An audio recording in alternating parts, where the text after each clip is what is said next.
Apocalipsa, capitolul 9. Și al cincilea înger a trâmbițat și am văzut o stea căzută din ceruri pe pământ. Și i s-a dat cheia fântânii adâncului. Și a deschis fântâna adâncului și s-a ridicat din fântână fum ca fumul unui cuptor mare și s-au întunecat soarele și văzduhul din cauza fumului fântânii.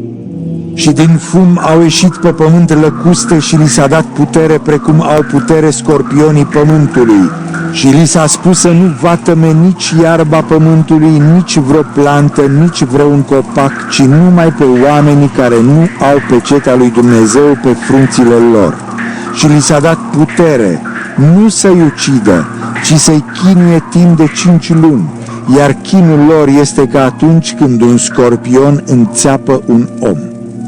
Iar în acele zile oamenii vor căuta moartea și nu o vor găsi, și vor dori să moară, dar moartea va fugi de la ei. Iar înfățișarea scorpionilor era asemenea cailor pregătiți de luptă. Pe capetele lor erau ca niște cununi de aur, iar fețele lor erau ca niște fețe de oameni. Părul lor era ca părul femeilor, iar dinții lor erau ca ai leilor. Aveau platoșe ca niște platoșe de fier, iar sunetul aripilor lor era asemenea sunetului carelor de luptă trase de cai mulți care aleargă în bătălie. Aveau cozi asemenea scorpionilor cu ace, iar puterea lor de a-i vătăma pe oameni 5 luni era în cozile lor. Ca stăpân peste ei îl aveau pe îngerul abisului, al cărui nume în limba ebraică este Abadon, iar în limba greacă este Apolion. Primul vai a trecut. Iată, încă 2 vaiuri vin după toate aceste lucruri. Și a trâmbițat al 6-lea înger.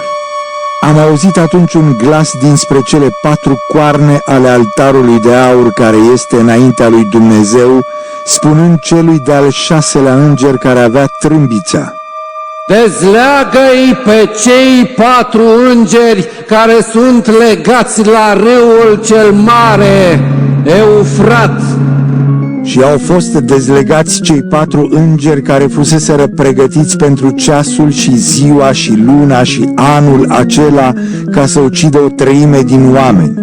Numărul soldaților din cavaleria lor era de 20.000 de ori câte 10.000.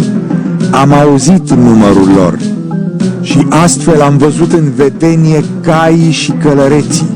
Aveau platoșe de foc, de topaz și de sulf, iar capetele cailor erau asemenea capetelor leilor, iar din gurile lor ieșeau foc, fum și sulf. Din cauza acestor 3 plăci, a focului, a fumului și a sulfului, care ieșeau din gurile lor, au fost uciși 1/3 dintre oameni. Pentru că puterea cailor este în gurile lor și în cozile lor, căci cozile lor sunt asemenea șerpilor. Însă ceilalți oameni care nu au fost uciși de aceste plăci nu s-au pocăit de faptele lor, nu au încetat să se închine demonilor și idolilor de aur, de argint, de bronz, de piatră și de lemn, care nu sunt în stare nici să vadă, nici să audă și nici să umble. Și nu s-au pocăit nici de crimele lor, nici de vrăjitoriile lor, nici de desfrânarea lor și nici de hoțiile lor.